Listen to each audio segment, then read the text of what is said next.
الحمد لله رب العالمين والصلاة والسلام على خاتم الأنبياء والمرسلين وعلى آله وأصحابه أجمعين ومن تبعهم بإحسان إلى يوم الدين. علماء کرامو د الحاد درسونه روان دي الحمدلله د الله په فضل او په توفیق سره. منګه وضاحتو کو پرون درس کې چې جدید الحاد ولې پیدا شو، جدید الحاد د کومه معاشره نه راووتو او د جدید الحاد مختصر وضاحت وشو. اوله وجه جواغه د کلیسا ظلم او جبر چې هغه سره ظلم او جبر پکې روانو خود ساخته مذهب. دوه وجه چې واده ساينس ترقی وا او درېمه وجه چې داغه د مغربي اقوام په ژوند کې د فلسفو رواج جوړ شو. تعلیمات نشته زمنګ ژوند کې د سره رواج دی الحمدلله د قران او د حدیث د فقه کامل دین سره موجود دی. زمنګ علماء کرام هم چې تحقیق کوي نو د دې اصول لاندې کوي. هغه ملزمانو متوجه اوسئ عیسایانو سره خداسي اصول موجود نه کنه نو هغه فلسفه شروع کړي اتوماتیکلی څه بلګي کنه نو هغه چې فلسفه لکه زمونږ فلسفه هم لیکل کړي خو د قران او د اصول مطابق لیکل کړي دي. د دوی فلسفه سره خو داسې اصول موجود نه د خپل ذهن مطابق کول نو خپل ذهن مطابق اکثر پکې دهریانو نو د دې بوجا جدید الحاد ولزبانو څه شو دغه شو. منګ نن چې کوم وضاحت نو منګ با وضاحت کو چې د اسلام د الحاد په لباس کې د اسلام دشمنان څوک دي. بعض وخت خو ور دهریان نه وي هغه سوي د مذهب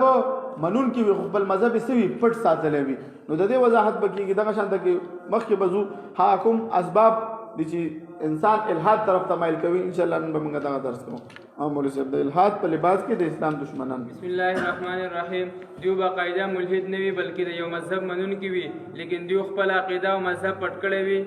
او د الحاد په لباس کې په اسلام باندې اعتراضات کوي او داسې خلک باقاعده د قادیانیان وي د مولوی زبانو یا به عیسایان وي یا به يهوديان وي او اکثر د روافض هم دا کار کوي.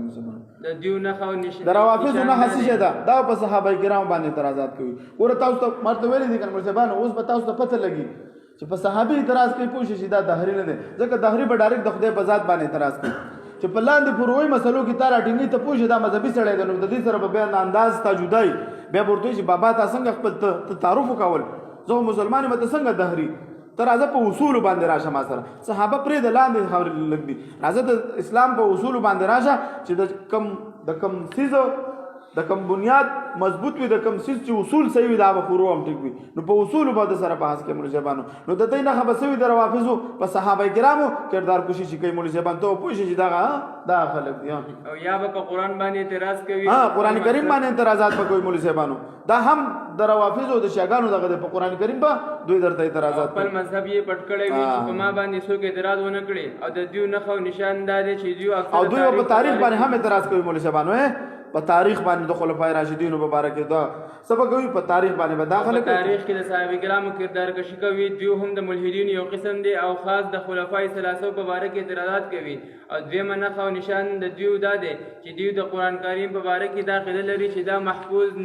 نه دی پاتې شوی دیو د دې دعوت چلوي چې قران کې تحریف شوی دی دیو سره د بحث انداز به جدا وي ځکه دیو مذهبي خلک دي او عیسایان هم پاکستان د دیو نشان او نه خدار چې دیو په اسلامي اعتراضات شروع بانو عیسایانو نه حسدا د عیسایانو نه خدای دوی په اسلام اعتراضات کوي خو د دې جوابات الحمدلله زمونږ مشران ورکړي دي. بایبل سے قران تک کتاب مکمل مطالعه کوي او ازاله الشکوک دا د رحمت الله کرانوی رحمهم الله کتاب دی بهترین کتاب دی. ما هم اوس راو درې جلدو کې 4000 روپیا باندې ما د کراچۍ نه راوته اوسې دا غبل مخکې ما سره بایبل سے قران تک نو دا کتابونه د جوابات مخکې کړي دي. تاسو به هم خپل تحقیق کوئ الحمدلله موږ هم په دې باندې لګیو ان شاء الله په بایبل باندې تحقیقونه کوو تناقضات پکې تحریفات پکې ګستاخانه عبارتونه پکې راوباسو ځکه الحمدلله زموږ مشرانو ډیر کار کړی دی خو موږ بس کوو موږ هم پکې خواري کوو ان شاء الله. سوال لري چې ته ملحد یې نو په ټولو مذاهب باندې رد ولې نه کوي کله په عیسایت باندې يهودیت باندې یا نور مذاهب باندې ولې بحث نه کوي چې کله د مطلق مذهب نه انکار کوي په ټولو باندې اعتراض ولې نه کوي د دیو نشان هم دار چې دیو په اسلام باندې اعتراضات کوي او نن زمانه کې اکثر ملحدین داسې قسم دي چې دیو صرف په اسلام باندې اعتراضات کوي او حقيقي ملحدین دي هغه ډیر کم دي. ورزبانو حقيقي ملحدین ډیر کم دي دغه مذهبي خلک به تاسو ته اوس مخې دراوځي تاسو ته شکل د سره اول تاسو داوا جواب وضاحت کړئ چې خپل تعارف ته غواړي نوم ورته به زما د قانون د خپل تعارف نوم مخایا مسلک د سره ته ولې دهري شوی اب درته به وینو په دقه کې به راټینګي کچرته ته ورته اده صحابه کرامو کردار کوشي کوي ته دا جوابات شروع کړي تا نه بس مسله لاړه شي به اعتراضات کوي ته بناستي به جوابات ورکې نه ته به خامخا غراټینګي داغه نظریه به معلومه داغه بنیاد به معلومه نو چې کله تا ته پته ولګي او ته ورته چې اصول منې کوم اصول باندې بحث کې نو کله چې تا په دې خبرو کې راګر کوه سره په دلیل نه پیژنې نه غا دلیل پیژنې نه داوا پیژنې نه مدعی نه مدعی دای سب نه پیژنې الحمدلله ته په هر څه باندې ته چې مهارت لري نو د هرې 2 منټو کې تاسو سره خبرې نشي کولی اب تا ته وایي چې بس څه شي قدامت پسند به جوړ عقیده والے نو راځه په دلیل خبره کو په کائنات ټول کائنات موږ د پاره کتاب دی راځه په عقلیاتو به خبره کو نو په عقلیاتو کې به ور سره به بحث کې امول زبانو مخکې د الحاد یو بل قسم الحاد علمي او یا الحاد نفسیاتي د علمي الحاد نه مراد دغه مخکې تر شوی دی خو بیا موږ ذکر کړی دی لپاره چې د انسان ذهن کې پر مثال سناسل ذهن دراشي علمي الحاد نه مراد هغه انسان نه چې دومره مطالعه او ریسرچ او تحقیق وکړي چې دوی ته د خدای جل جلاله په باره کې شک او شبهات پیدا شي او دا خلک ډېر کم دي په دنیا کې او د تحقیق او فلسفې په بنیاد ملحد شي په قدیم دور کې د الحاد سبب هغه د منطق فلسفه نو په هغه وخت کې منطق د وخت ضرورت و د موجوده زمانه او د عصر حاضر د الحاد سبب هغه د ساينس فلسفه ده زبانو هغه وخت کې زموږ علماء کرامو د منطق فلسفه زده کړل کنه جوابات ورکړل کنه سیکړو همدا دا فلسفه د یونان سکړه لا جواب کړ اوس د دې دور د جدید علم الکلام بنیاد به تاسو د مولوی زبانو اوس چې کوم علماء کرام په دې موضوع باندې کار کوي الحمدلله کار پر روان دي موږ هم په خپل سالو د دوی سبق د دوی ته په دې عقلیاتو کې موږ جوابات ورکو موږ بس کو موږ به خامخا نن سبا وخت چې څنګه زموږ مشرانو د منطق د اصطلاحګانو نه د صغرا او د کبرا او د کلی او د جزئی دا غوي په اصطلاحاتو باندې ول جواب ورکو تاسو بنند د دنیا د کائنات د مشاهده په اړه کې معلومات لري سبا لري تاسو پته چې بيد انور رڼا منګل سونه وخت را رسیږي بيد زمکه دوه قسمه گردش کوي د زمکه رفتار سونه دي د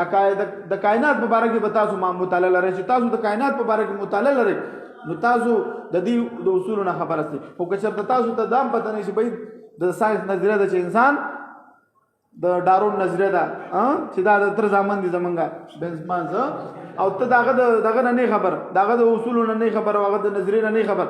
اب تا ته د ارتقا په اړه کې ورو دلایل ته ورته غلې ناسي نه تا ته معلومات دي چې به ارتقا چې دا داسې غب شپ دي دوی ارتقا د دی وجه نه مني چې د هریان دي ارتقا نه مني به تخلیق مني تخلیق او به خالق واړي نو دوی خالق نه مني مجبورین او به روان دي حالکه عقلی تور هم دا باطل ده نظریه دغه شان د بیگ بینګ باره کې بس دا نظریه ته تبدی خبره ضرور د بیگ بینګ نظریه څنګه پیښ شوی دا د دلیل څنګه پیښ کړي لکه دا مولوی صاحب جبرول چې دوی دلیل څه پیښ کړي وای دا ویډیو تاویږي داسې تاویږي دا ورس پورس پرېږي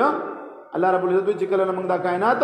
پیدا کړل دي والسماء بنيناها بأيد وإنا لموسعون دا ورس پورس پراخيږي نو دوی وای د دې مثال تاسو د چې دا ته وې چې د بیگ بینګ څنګه شو دا الټا تاول شروع کتا وا دا سره راواله به دا په یو نقطه باندې په یو ماده باندې به ودرېږي نو موږ ورته وایو چې ماده دا غیر مادي ده ماده څه غواړي خالق غواړي ماده بل ماده نه غواړي د لپاره مجبورین هم ته خالق مني که ماده د بل نه پیدا شي به د بل نه پیدا شي به د بل نه به تسلسل دور بروان نو داسې شه ده دا باطل ده مولوی صاحبانو نو ماده مادي نه ده ماده غیر مادي ده چې دا خالق غواړي مولوی صاحبانو تاسو په دې چې خبره سي نو بیا خو چې ته یو انسان ستاسو خبره اوري بوي والله هغه سره جاهل ضرور ځان نه لګي دي ګډي وډي وي نو ته په اصول باندې الحمدلله خبر نو هغه وخت چې د منطق د فلسفې نه زموږ مشرانو ځانونه خبر کړو تاسو به د دې فلسفې نه خبر یا نظریاتي ساينس دی یعنی عقلي علوم اکثر د الحاد سبب دی د انسان معاشره وسنګوي او د دیو معاش وسنګوي او دیو په کائناتو ریسرچ کوي نو دیو ته نظریاتي خلق وي نو دیو سره به بحث په اعلی سطح باندې دې سره به تاسو تکله دا نظریات معلوم وي کنه تاسو د دوی نه خبر استه تاسو دغه موږ الحمدلله تاسو لګ ډېر د یورپی فلسفو کتابونو مطالعه کړی نو دا اعلی سطح خلک هم تاسو سره خبرې نشي کولای ځکه چې هغه ته تاسو دا غوي عبارتونه پیش کړي بیا خو خبره نشي کولای بیا په کې توجیهات لټي خو د سره توجیهات پکې به کېږي نه ځکه هغه خپل په شک دي د ډیزم والا دي هغه وي دا کېدې نشي چې ارث د خود به خود وشي خامخا دا یو داسې دغه لري او دا بس فطرت قانون دی الله رب العزت پکې بس فطرت قانون شروع کو اوس پکې الله کار نه لري دا به څه خبره شو چې الله رب العزت پیدا کو اوس موږ سره په دلیل موجود دی چې الله کنټرول کړی دی ان الله يمسك السماوات والارض ان تزولا موږ سره په دلیل موجود دی چې بيد الله کنټرول کړی دی ک الله کنټرول لګي و ان زالتا کچرته دا په زوال شنو بیا دا څوک نشته چې الله نه علاوه دا کنټرول کوي موږ سره دلیل موجود ته به دلیل پیش کړه باقاعده چې دا تحقیق کوم خدا موجود ہے دا یو انګریز لیکل دی هغه خپل باندې ویل دا هو کېده نشي دا هر څه د خود په خود باندې وشي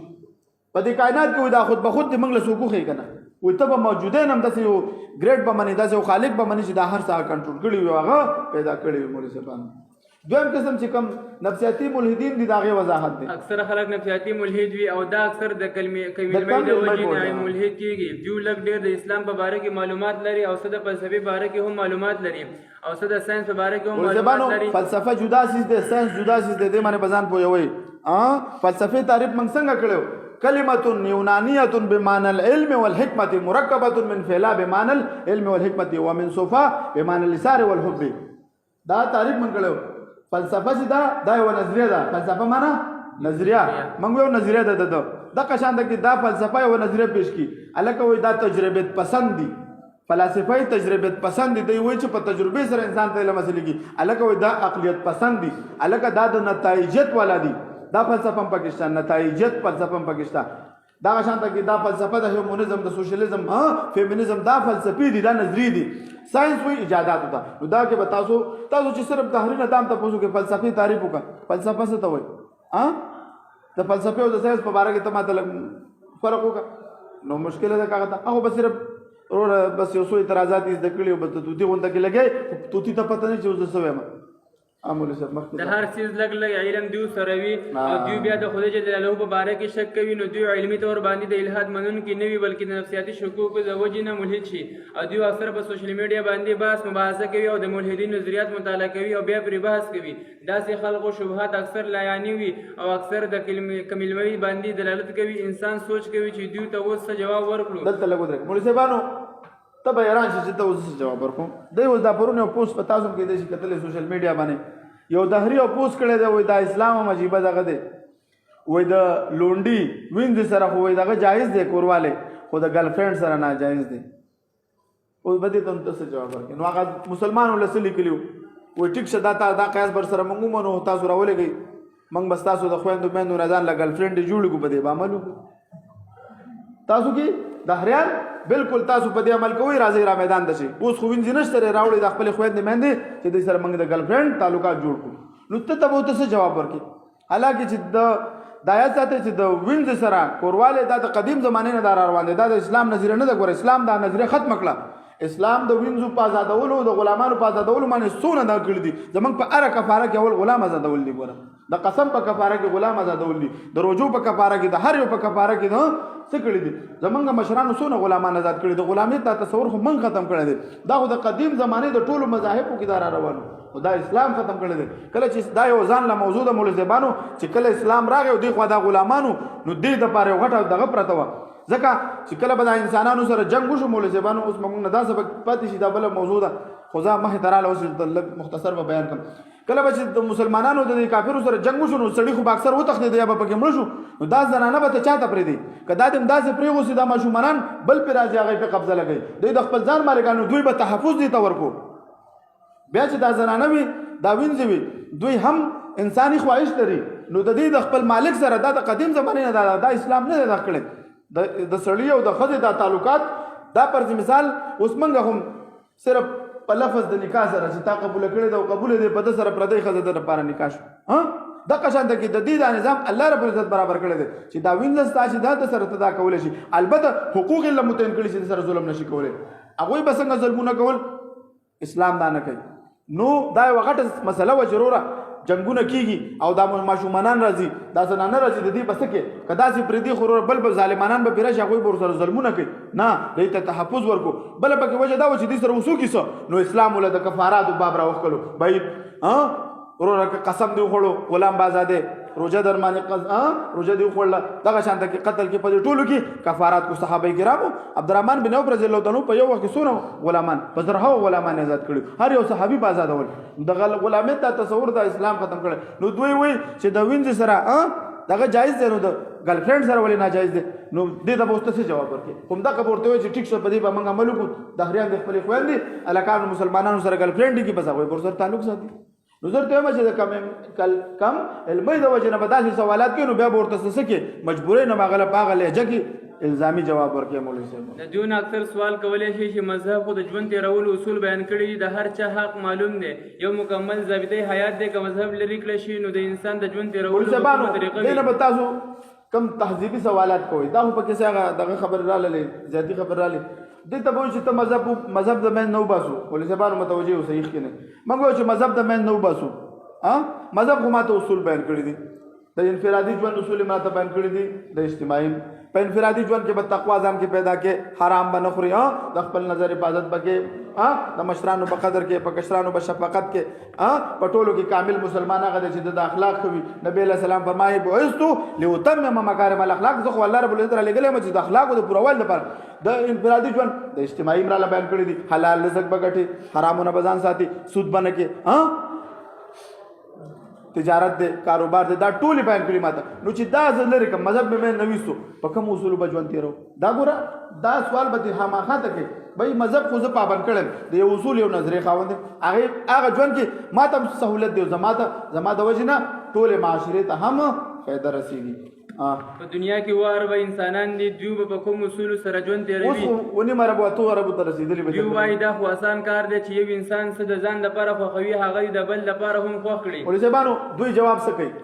دوی بس خبره ده چې ته خوښه هغه دی بل هغه ځان لپاره خوښه د بل لپاره خوښه نو دا خو هم یو اصل شو چې مقرر یې کړو په دې کې د خطا امکان ډیر دی ځکه چې د یو انسان په جرایم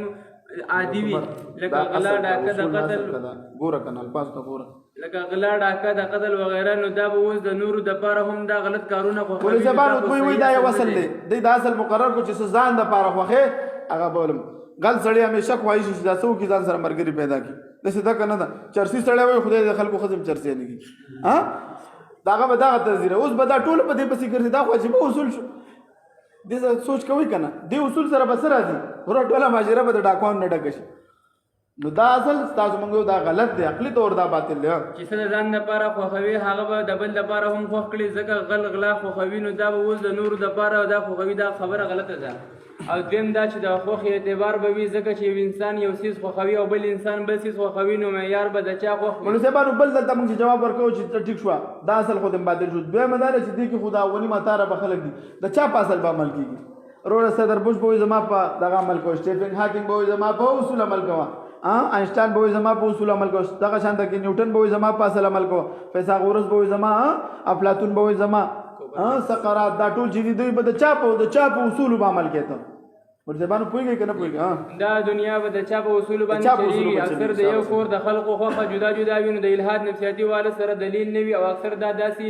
دیسی ملحدین دي کوم چې زمونږ په علاقو کې موجود دي نو چې کله د دیو سره باس کوي نو تاسو سره کوي چې ته علمي ملحد او که نفسیاتي ملحد دا ملحد په کوم دلایل سره باس کوي د هغه وضاحت لري طلب کړئ ورځبانو دلته سوال راځي دا زما ذهن تراغله دا د تپتم نشره مګو چې را دی دا اعتراض وکړي چې بھائی دا اصول ذکر چې ځان ته خوخه به بل د پاره خوخه دا حدیث نه ثابت دي امام صاحب ته 15 حدیث یاد وکنه د 15 لک حدیث نه چونه شي ذکر کو د 5 لک احادیث انما الاعمال بالنیات الحلال بین والحرام بین او من سلم المسلمون باللسان ودي سلورم نمبر 100 سلورم پکې داو لا یؤمن احدکم حتى يحب لاخيه ما يحب نفسه او پنځم حدیث پکم پنځم پکې کوم یو زبانو څلور هم ذهن کې بیان نه کو پنځم را لیادو ذهن نه وته یو پکې انما الاعمال بالنیات من حسن الاسلام المرء تركه ما لا يعني دا پنځه احادیث امام صاحب د پنځه لګو احادیثو خلاصه بیان کړو نو په دې کې مولوی صاحبانو دا یو حدیث هم موجود دی چې تاسو ځان د پاره خو دا بل مسلمان د پاره خو کنو جواب حدیث کې د کامل مؤمن صفت بیان شوی دی د انسان کامل مؤمن مولوی صاحب کامل مؤمن صفت بیان شوی چې دا مسلمان بسوي مؤمن به نو مؤمن نشي وای څه خوخی ابا هغه څه خوخی چې هغه د نورو د باره مفیدی ابا نغلا خوخی نه بډاکه خوخی نه بزنا خوخی هغه بغیر فطری سيزونه نه خوخی چې هم جنس پرستی خوخی د انسان د باره اول مسلمان کېدل ضروري دي ځکه اسلام د سلامتیا نه دی د دین او ورسته ورته د کامل ایمان ضرورت وي نو د هغه د باره په حدیث مبارک نبی عليه السلام د کامل مؤمن صفت بیان کړی دی څنګه چې کامل مؤمن په الله باندې او په آخرت باندې ایمان لري نو هغه به ضرور هغه کارونه خوخوي د خپل ځان د باره به کوم کې چې د ټول جهانونو کامیابی او کامل مؤمن به کارونه خوخوي چې کوم د معاشري لپاره مفید او د بل انسان حقوق ورسره نه متاثر کیږي او کوم اصول چې مغربي دنیا جوړ کړی دي هغه د ټول انسانانو لپاره مفید نه دي ځکه هغه د همجنس پرستی قانون جوړ کړی دی هغه یو کامل فطرت انسان هم نه خوښوي او داسې نور قوانین هم موجود دي چې هغه قوانین د ټول انسانانو لپاره مفید نه دي ولسبانو د دې لکه جواب دغه ورته موږ ورکو چې نبی علیہ السلام صفت د مسلمان د کامل مؤمن بیان کړی دی تاسو دا اصول چې دي غلط دي تاسو هم جنس پرستی کوئ تاسو په نورو ملکونو باندې ظلم کوئ تاسو وایي مسلمانان په خپل خاوره کې په خپل وطن کې په آرام ژوند ته نه پرېږدي وایي دې نه زما ازادۍ ته خطره ده، ستا ازادۍ ته زمونږ د دې غرونو نه څه خطره ده؟ ته پر مثال داسې ظلمونه په دنیا باندې کې نو ستاسو دا اصول د دوی غلط دي. نو تر اوسه پورې الحمدلله زمونږ دغه درسونه راورسېدل، بس یې کوی او سبق زیارت ورځم نه. نو دا وضاحت شو مولوي صاحبانو، کوشش کوئ چې تاسو دا درسونه څه علاقه ورسره پیدا کړئ. نو ډېر مفید درسونه دي. سبا به انشاءالله د هفتې پورې به وضاحت کوو هغه اسباب کوم دي چې انسان الحاد طرف ته انشاءالله مایله کوي، نو چې دا هم درله معلوم شي. واخر دعوانا الحمدلله.